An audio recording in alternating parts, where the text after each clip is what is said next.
everyone. Welcome to Walking with Disciples. So today we're in the book of Acts. Just 3 more days, and then we'll have actually the whole book of Acts done. We're Acts chapter 28. Last week we'd ended with the shipwreck on Malta, and Paul having the opportunity to bring the gospel to Malta, and it's such a lasting thing there that the nation is still Catholic in their belief system, and the majority of their belief system, and islands called for named after Paul, right? So we're in I said the book of Acts, and we're going to take a kind of short little snippet of verses here, and there doesn't seem to be a lot here, but I really want to bring out again, I think a key factor in the book of Acts, which is that of community and how important community is, and even to the individuals that are leaders, right? The big boys, right? That they also need encouragement and community. So we're in Acts chapter 28, verse 11. Simply says this: after 3 months, we set sail in a ship that had wintered in the island, a ship of Alexandria, with the twin gods as a figurehead. Luke is just very detailed a lot of times in what he's talking about. So they spent a lot of time there, 3 months there. So they're able really to minister and to establish a very strong work there. It says that in verse 12, putting in Syracuse, we stayed there for 3 days, and from there we made a circuit and arrived at Rhegium. And after 1 day, a south wind sprang up, and on the second day we came to Petulia, something like that. There we found brothers and were invited to stay with them for 7 days, and so we came to Rome, and so they make it to Rome. And it says, and the brothers there, when they heard about us, came as far as the Forum of Appius and 3 taverns to meet us. On seeing them, Paul thanked God and took courage. And when he came into Rome, Paul was allowed to stay by himself with a soldier who guarded him. So a couple things to point out here.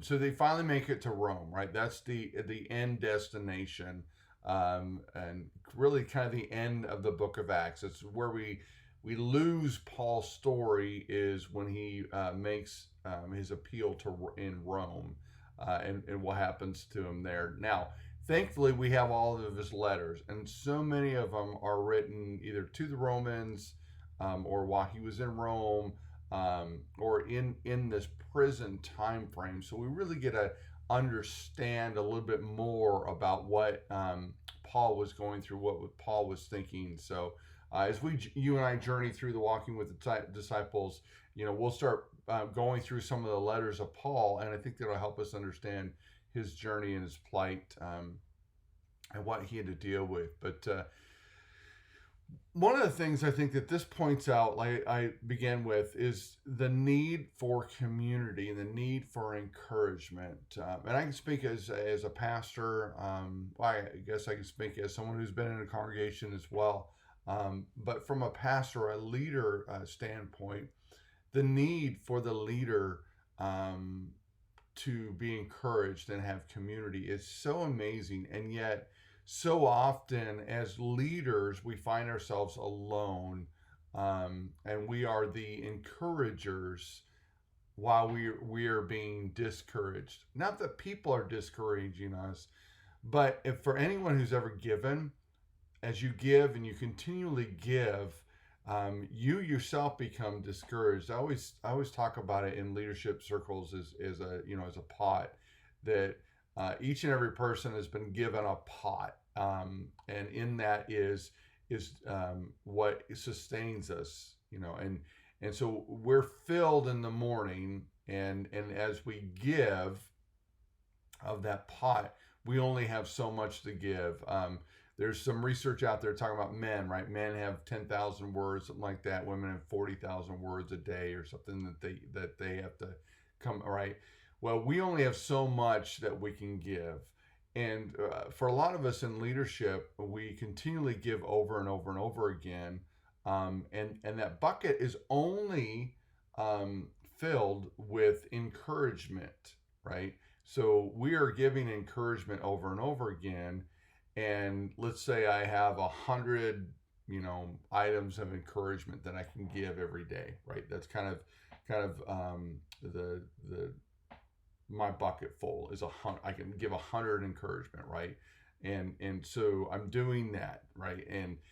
And what's interesting is psychology will tell you, and we see this in the Bible. A man like Paul, or a man like Isaiah or Elijah, some of these men that are continually giving, that there becomes moments of discouragement because when you give, let's say I give 10 of my 100, and 10 people give me encouragement back. I actually don't get 10 back. I only get one. We only get a portion of 10% of that. So actually, it talks about for every one encouragement we give, to replenish that one encouragement takes really 6 encouragements back. So I don't know if that makes any sense to you. But what we see here, what Luke is trying to, I believe, tell us is the power of encouragement. Paul, again, we gotta put ourselves in Paul's place. He's going to Rome. He kind of knows what's going on, and he's had a rough life, right? Ever since the road to Damascus, he's had a very, very rough life. And there's times that you need encouragement, and apparently this is one of those moments that Jesus had done some miracles in his life, the whole thing. But sometimes one of the best things in the world is, I'll just tell you, is for somebody in my congregation to post something on Facebook about the sermon and how it touched them, or tell me, hey, not even that was a great sermon, but why it was a great sermon. Those things encourage, and Paul was at that moment. And so I think as you and I become disciples, is really dive into it. We need to understand the power of encouragement, not only just for our leaders, but for other people around us, that we are called to be messengers of encouragement, to talk about love and talk about what God is doing in your life and so and in their life, right? And that the value, like I preached on Sunday, the value of their ingredients is dependent on what the Creator can do with those, what God can do, the master chef can do with the ingredients of their life, and to speak into them. So I encourage you to be an encourager this week, and understand that to really offset discouragement in someone's life takes a lot more encouragement than just saying, hey, great job today. It's really about being very intentional about your encouragement. Think about what happened here. They came from a long ways away to encourage. They put some effort into it. So put some effort into it this week. Write a letter. Handwrite a letter. It's something I'm horrible at. It's something I'm going to try to start working on. But handwrite a letter. Tell somebody how much you care about them. Give them a phone call, right? Let them know that you're praying for them, you're thinking about them, and then actually pray for them.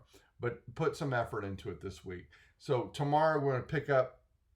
Paul is in Rome. We're going to hear a little bit more about what's going on and what we see Paul always doing. He enters the city. So what does he do? That's right. He goes sees his Jewish brothers.